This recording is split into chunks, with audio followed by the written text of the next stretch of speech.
Perdón. No, todo bien. Estamos tarde igual, ¿eh? Sí. Y Se habla del jardín de infantes, se habla del nivel inicial, se habla del kindergarten. Estos cambios de denominación dan cuenta de cómo se fue ubicando este nivel dentro del conjunto del sistema educativo, ¿no? Cómo va a surgir como algo solo para ciertos sectores urbanos, más como un lugar de experimentación pedagógica. Cómo va pasando de ser una práctica pedagógica a un derecho educativo.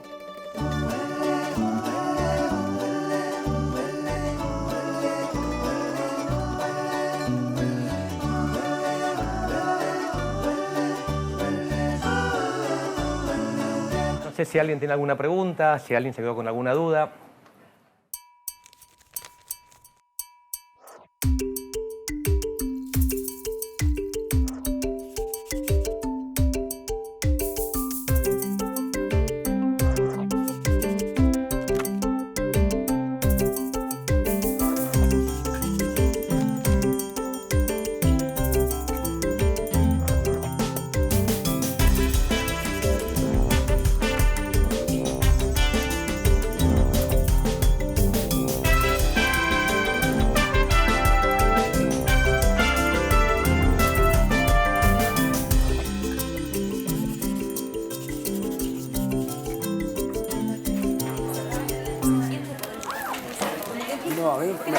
No, a mí lo que me llamó un poco la atención es lo de...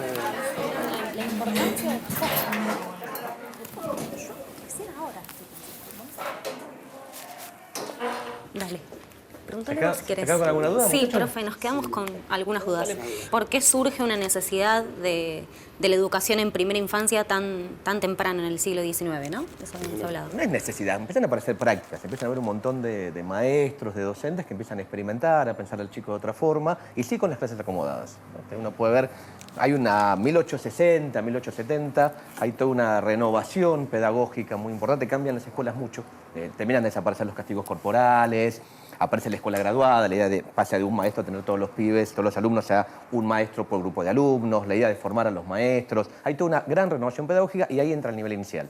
Lo que te decía es 1860, comienza este proceso de esta renovación pedagógica. Sarmiento, los viajes de Sarmiento que hizo por Europa, por Estados Unidos, mirando otras cuestiones, sobre todo mujeres que acompañan a Sarmiento. Sara Eccleston, obviamente, Juana Manso van a empezar. Y acá va a comenzar esta línea.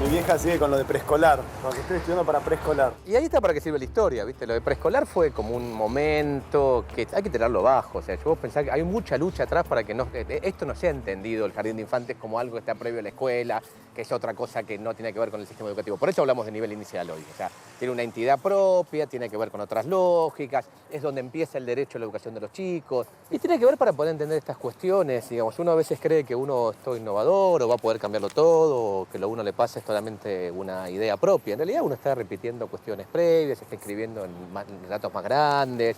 Le va a pasar con ustedes ser maestros que van a dar cuenta que repiten cosas que no sabían que tenían y que ustedes juraron que no iban a hacerlas y las hacen. ¿Y qué no podemos dejar de saber?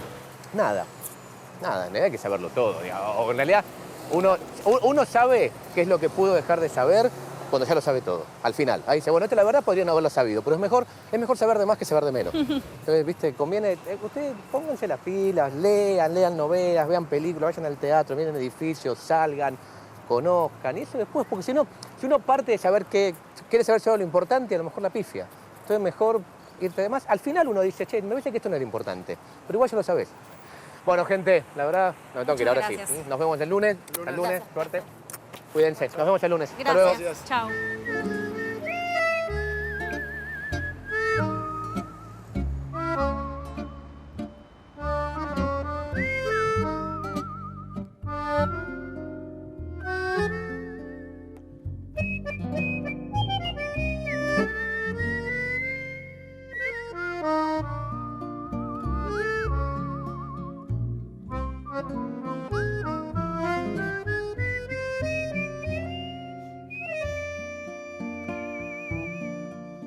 Volviendo ahora a principios del siglo XX, a la época en la que Cimini imaginó los jardines para todos los niños y niñas de la provincia, debemos decir que en esa época había una clara diferencia entre los niños y los menores. En las grandes ciudades, los niños de familias acomodadas, o como decía el informe de la Normal de Paraná, bien parecidas, concurrían al jardín, mientras que los menores, los hijos de los pobres o enfermos, eran considerados peligrosos, vándalos que jugaban con lagartijas, con gatos o palomas. Eran los niños que trabajaban, los canillitas, los lustrabotas. Esta diferencia entre unos y otros es la que sufre un cambio fundamental en el primer peronismo.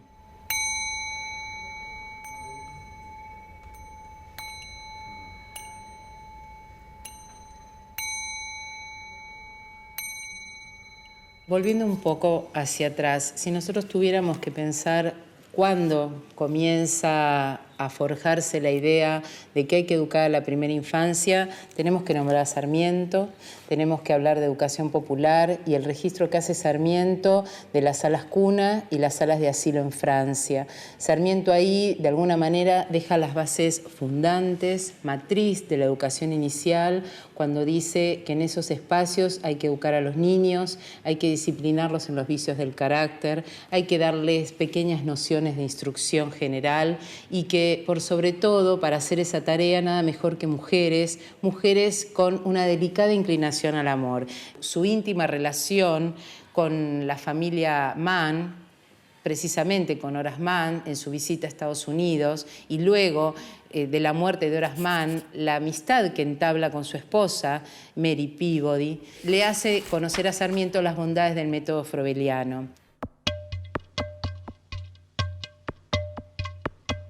Las primeras maestras usaban el material de la clase froebeliana, una clase inspirada en las ideas de Froebel, que estaba especialmente preocupado por un trabajo ligado a lo manual. Tenemos desde el don número 1 al don número 13. Cada uno de estos... Porque él los llamó así como modos que ayudaban a los niños a hacer un desarrollo ligado a lo manual y que creía que también tenía que ver con el desarrollo a nivel cognitivo. Mary Peabody tenía una hermana, Elizabeth, que se había formado con Froebel en Alemania y que entonces le hace entender a Sarmiento la importancia que tiene traer ese sistema a la Argentina. Y es ella quien lo ayuda a elegir a una de esas maestras que vienen a la Argentina para que forme sobre los jardines de infantes, que es Sarah Eccleston. Entonces, cuando Sarmiento instala esto, pone la piedra fundante.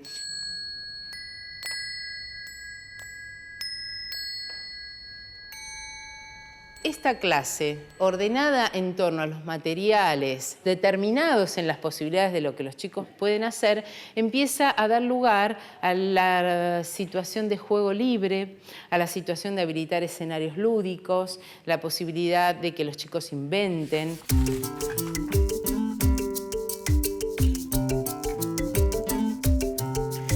Tendríamos que decir lo que pasó a principios del siglo XX, allá por el 1900, cuando Leopoldo Lugones consigue convencer a los inspectores del sistema escolar, él como inspector de escuelas secundarias, y propone el cierre de los espacios de formación, es decir, los profesorados de maestras de jardines de infantes.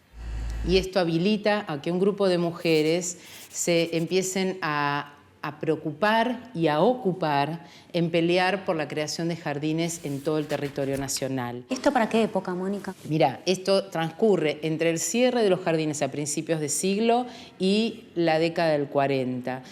¿Por qué me paro ahí? Porque a mediados del 40, con la asunción, la llegada al poder del primer peronismo y toda la obra que despliega Eva Perón, la infancia como concepto, como construcción social, cobra otra significación. Dictaduras, cambios en la sociedad fueron contra muchos de los principios del peronismo. Sin embargo, contra la frase «los únicos privilegiados son los niños» no fue nadie. En el marco de fantasía de las pequeñas construcciones resuenan las risas infantiles.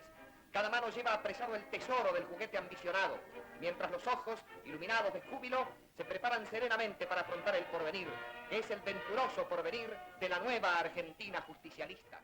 Los jardines de infantes empezaron siendo para algunos chicos. En esta escuela, en la Normal 1 de la Ciudad de Buenos Aires, cuando uno lee los registros de inscripción, los niños inscritos eran hijos de comerciantes, de hacendados, de profesionales. Y ya vemos que a partir del primer peronismo, el niño era el hijo del obrero.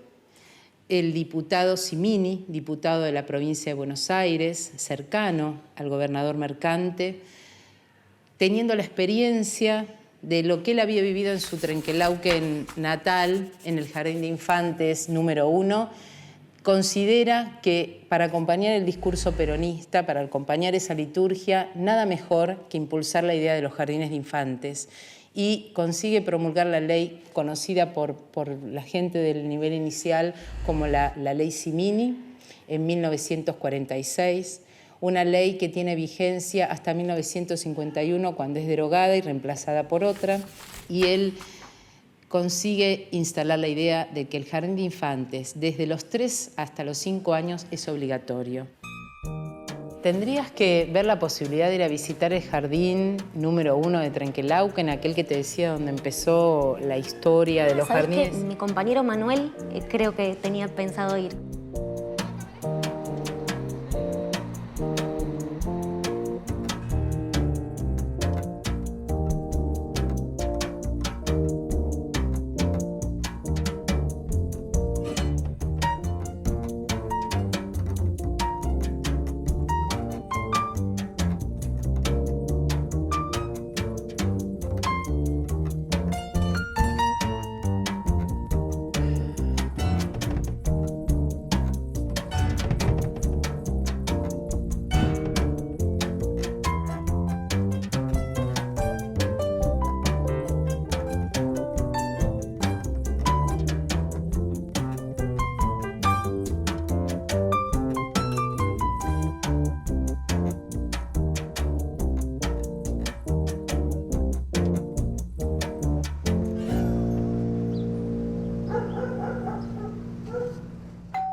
Me recibí de maestra y ese mismo año el señor Jaime Glasten, que era una eminencia como educador, como organizador, formó el humilde Jardín de Infantes número 1. Fui con muy poca base, en realidad, pero me habitué. Era algo nuevo. Era algo nuevo. Así que fue el primer jardín oficial, diríamos, de la provincia. ¿Cómo era esa llegada de los chicos al jardín? Bueno, los primeros días llantos, no querer quedarse, y a veces los padres, por debilidad, veían llorar al nene y se lo llevaban. No intentaban dejarlo. Otros no, otros eran más severos, los dejaban, y los chicos a los 4 o 5 días ya estaban adaptados. Un día en el jardín era, bueno, entrar, dirigirse al patio, rodear el mástil, izar la bandera. Los días de fiesta se cantaba el himno y si no, recitaban una poesía de entrada y después en fila cada uno se dirigía, cada sesión se dirigía a su salón. Teníamos amplia colaboración de los padres, así que se trabajaba en el jardín con toda libertad. En contacto con los padres. En contacto con los padres, sabían lo que hacíamos, venían a presenciar actividades. Presenciaban actividades. Se interesaban, venían a preguntar cómo se portaban los chicos. Era una colaboración única. ¿Y cómo eran los actos en ese momento?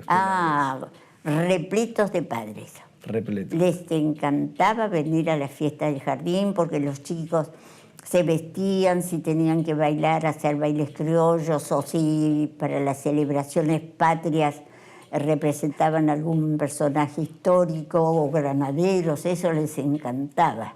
Después teníamos clases de música que eran para mí lo más grato para los chicos, porque los chicos cantaban, bailaban, hacían gimnasias rítmicas. Las gimnasias rítmicas consistían en un cuento musicado, un cuento que les enseñaba algo. Por ejemplo, el título de la gimnasia, El viento, los trabajos del viento. Los chicos sentados en el suelo, la maestra sentada al frente de ellos, haciendo los movimientos, el piano tocando la música adecuada y los chicos imitando las gimnasias.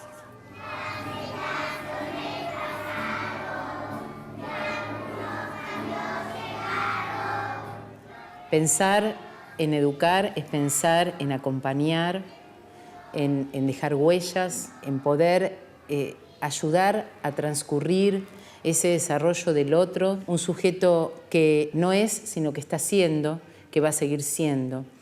¿Por qué es importante en la primera infancia? Porque lo que ocurre allí no tiene forma de ser recuperado.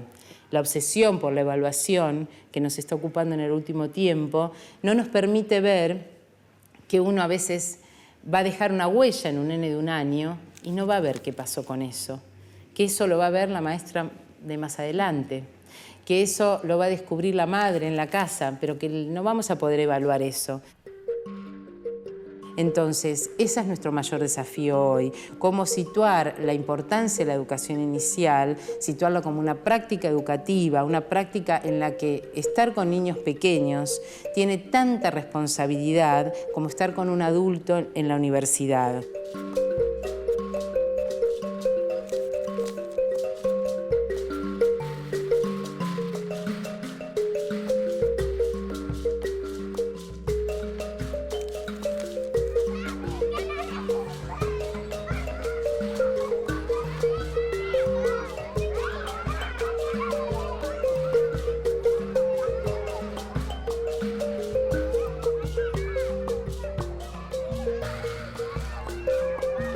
Bueno, la clase de música era encantadora. ¿La que más le gustaba a usted era? A todos. A todos. A todos, A los porque chicos los también. chicos disfrutaban en grande. Je suis le petit tambour de la garde nationale. Je me lève au point du jour. Je bats la générale. Quand 3 poules s'envolent. la Première marche devant. La deuxième marche derrière. La troisième marche la dernière.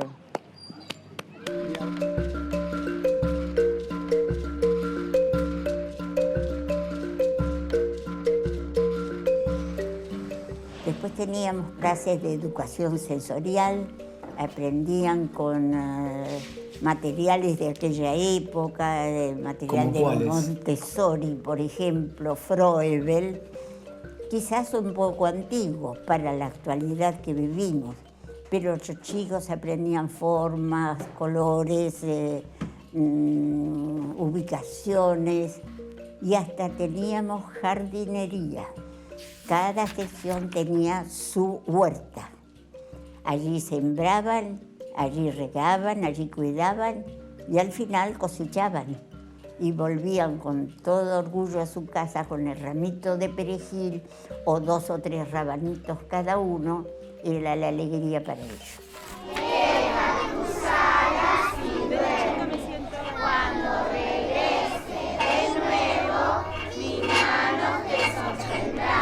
A veces me sorprenden a cada visita de algún exalumno que desde ya no conozco.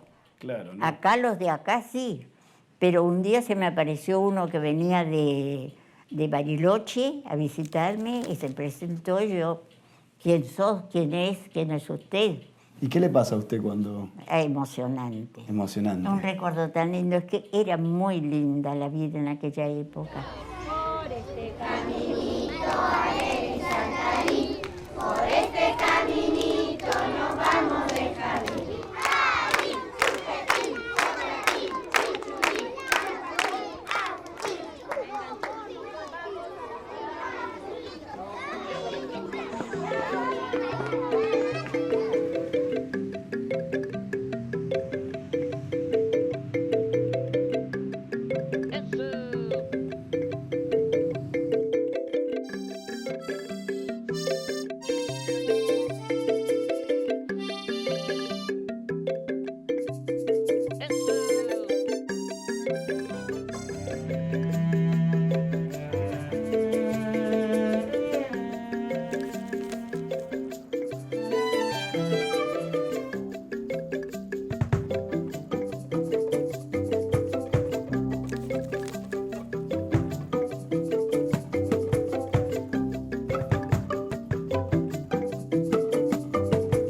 década del 60 fue una década de profundos cambios culturales, ¿no? En general en todo el mundo. Digo, tenemos el hipismo, el mayo francés, la toma de las universidades, estos movimientos más culturales y sociales y políticos empezaron a cuestionar, ¿no es cierto?, a la escuela, a las familias, ¿sí? Entonces podríamos decir que lo que se jugaba ahí era cómo era el vínculo entre los adultos y los jóvenes, entre los adultos y los niños.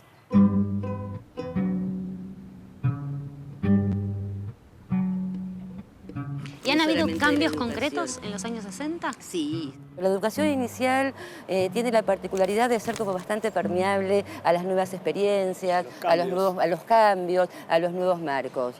Una de las cosas que aparece como interesante es la difusión del psicoanálisis. Ajá. ¿Por qué liga al nivel inicial el psicoanálisis? Por muchas cuestiones, tales como sostener que los primeros años de vida, 0 a 5 años, es una etapa del sujeto humano, de la constitución del aparato psíquico. Aparece en el 59 la primera Declaración Universal por los Derechos del Niño.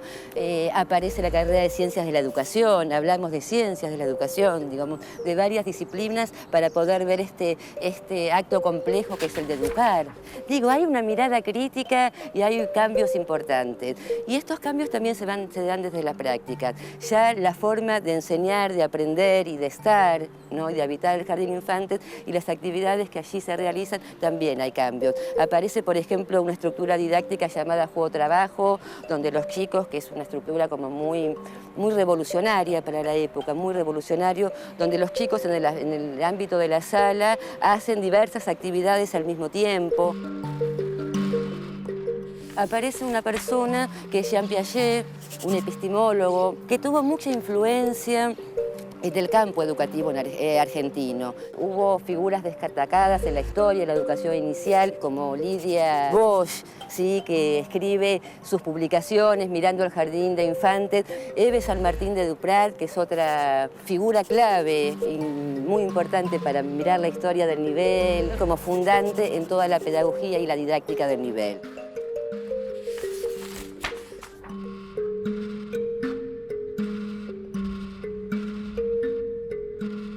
En la dictadura, el nivel inicial sufre las consecuencias como el resto de la sociedad y el resto de los niveles. ¿Qué es lo particular que pasa? Hay un sujeto infantil que es susceptible de ser desaparecido y es susceptible de que su identidad sea robada y asesinados también, ¿no es cierto? O sea que, digo, ahí el sujeto infantil de 0 a 5 años tiene una marca, una huella que deja fuertemente la dictadura y el proceso militar.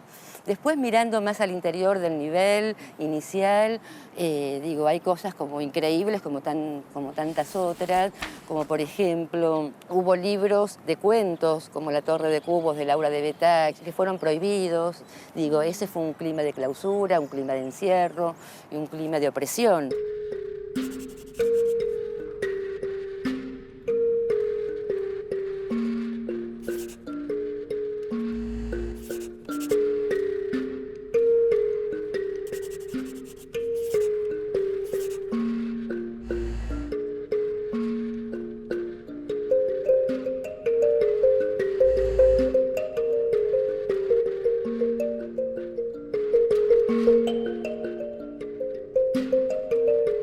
¿Y vos pensás que hay tareas o deudas pendientes hacia el futuro?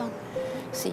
¿Cómo recibimos a la primera infancia? ¿Se acuerdan que hablamos un rato? Que es una pregunta que nos compete a todos como sociedad y también, por supuesto, a los organismos gubernamentales, pensar cómo recibimos, qué oportunidades de construcción de sujeto le damos a estos niños, ¿sí?, cómo los cuidamos, cómo creamos infancia. Que la educación inicial sea una oportunidad no solamente de constitución de sujeto infantil, ¿sí?, sino también una oportunidad de construcción de igualdad en el desarrollo del pensamiento, de la exploración, ¿sí?, del juego, del arte, ¿sí?, del cuerpo infantil. Entonces, estas oportunidades las tienen que tener todos los niños de 0 a 5 años a lo largo y a lo ancho del país.